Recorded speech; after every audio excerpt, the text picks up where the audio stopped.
بسم اللہ الرحمن الرحیم۔ معزز سامعین، السلام علیکم۔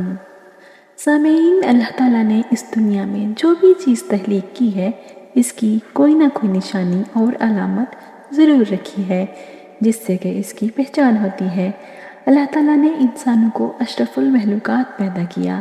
اللہ تعالیٰ نے انسان کو بڑی بڑی عظیم نعمتوں سے نوازا ہے۔ اللہ تعالیٰ نے انسان کے علاوہ دنیا میں کسی کو بھی اتنی نعمتیں عطا نہیں کی جتنی ہمیں عطا کی ہیں۔ ہم اللہ تعالیٰ کی اشرف المخلوقات ہونے کے ناطے نیک کام کرتے ہیں تو کبھی کبھار ہمارے ذہن میں یہ سوال بھی پیدا ہوتا ہے کہ ہم اللہ تعالیٰ کی عبادت کرتے ہیں، صدقہ و خیرات کرتے ہیں، روزے رکھتے ہیں، عمرہ اور حج کرتے ہیں، کیا اللہ تعالیٰ ہم سے راضی ہوا یا نہیں؟ آئیے صحیح روایات اور احادیث کی روشنی میں ہم اللہ تعالیٰ کے راضی ہونے کی کچھ نشانیوں سے آپ کو آگاہ کرتے ہیں جن کو پڑھ کر انسان مطمئن ہو سکتا ہے کہ اس کا رب اس سے راضی ہے۔ نمبر 1، اللہ تعالیٰ کی اطاعت میں لطف آنا۔ ایک بار حضرت موسیٰ علیہ السلام نے اپنے رب سے عرض کی، اے پروردگار، مجھے ان نشانیوں سے آگاہ کر جس سے یہ معلوم ہو کہ تو اپنے بندے سے خوش ہے۔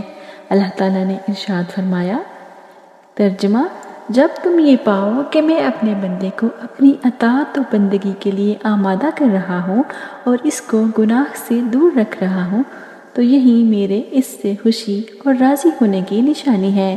یعنی اللہ پاک جب کسی بندے سے راضی ہوتے ہیں تو سب سے پہلی اور بڑی نشانی یہ ہے کہ بندے کو اللہ کی عبادت میں لطف آنا شروع ہو جاتا ہے، گناہوں سے نفرت ہو جاتی ہے۔ نمبر 2، بندے کا قضاء و قدر الہی پر راضی رہنا۔ حدیث مبارکہ میں ہے کہ اگر کوئی بندہ اپنے رب کی رضا پر خوش ہو، اللہ تعالیٰ کے کیے ہوئے فیصلوں پر راضی ہو جائے، بندہ خوشی اور غم کے موقع پر کسی بھی قسم کی شکایت اپنی زبان پر نہ لائے۔ یہ سب اس بات کی دلیل ہے کہ اللہ تعالیٰ اپنے اس بندے پر خوش ہے۔ حضرت مولا علی رضی اللہ تعالیٰ عنہ نے فرمایا، اللہ تعالیٰ اپنے بندے پر خوش ہونے کی یہ علامت ظاہر کرتا ہے کہ وہ اللہ تعالیٰ کے ہر فیصلے پر راضی ہو جائے، چاہے وہ فیصلے اس بندے کے فائدہ کا ہو یا نقصان کا۔ نمبر 3، مساکین سے محبت۔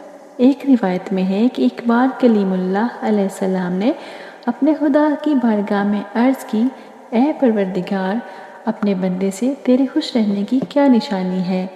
اللہ تعالیٰ نے حضرت موسیٰ علیہ السلام پر وحی نازل فرمائی، اے موسیٰ علیہ السلام، جب تم اپنے دل میں مساکین کی محبت اور ظالمین سے نفرت کو محسوس کرو تو سمجھ لینا کہ ہم راضی ہیں۔ نمبر 4، اللہ کی خوشی پیاری۔ اس دنیا میں بے شمار ایسے لوگ ہیں جو اپنے آپ کو پکا اور سچا مومن مانتے ہیں، جو زندگی میں لوگوں کی رضا کو اپنے رب کی خوشی اور رضا پر ترجیح دیتے ہیں۔ ایسے لوگوں کو یہ بات ذہن نشین کر لینی چاہیے کہ اپنے آپ پر غرور کرنا کہ میں سچا اور پکا مومن ہوں، یہ بات ان کا ایمان کمزور کر دیتی ہے۔ یہ بات کہنے سے اللہ تعالیٰ بھی ایسے بندوں پر ناراض ہو جاتا ہے جس کی وجہ سے یہ بندہ اپنے رب کی رحمتوں سے دور ہو جاتا ہے۔ انسان کی اس نقطہ پر توجہ دلانے کے لیے بے شمار روایت ہے۔ حضرت امام صادق سے اس معاملے میں ایک بہترین روایت کچھ اس طرح بیان کی جاتی ہے، ترجمہ، تم کسی کو خوش کرنے کی خاطر اپنے رب کے غضب کو مشتعل نہ کر دینا اور اس سے دوری اختیار کر کے تم کسی کی قربت تلاش کرنے کی کوشش مت کرنا۔ اس بارے میں حضرت محمد صلی اللہ علیہ وآلہ وسلم نے خود فرمایا، جو اپنے رب کو ناراض کر کے دنیا دار کی خوشی کا طلبگار ہوگا، رب کائنات اسی دنیا کو اس پر مسلط کر دیتا ہے۔ اللہ تعالیٰ سے دعا ہے کہ ہم سب کو نیک اعمال کرنے کی توفیق عطا فرمائے، آمین۔ معزز سامعین، آپ بھی کمنٹ باکس میں ضرور آمین لکھیے۔ مجھے امید ہے کہ آپ کو آج کی ویڈیو پسند آئی ہوگی۔ آپ اسے اپنے دوستوں کے ساتھ ضرور شیئر کیجیے۔ اگر آپ میرے چینل پر نئے ہیں تو اسے ضرور سبسکرائب کر لیجیے اور بیل آئیکن کو دبائیے تاکہ آپ کو مزید معلوماتی ویڈیوز پر وقت ملتی رہے۔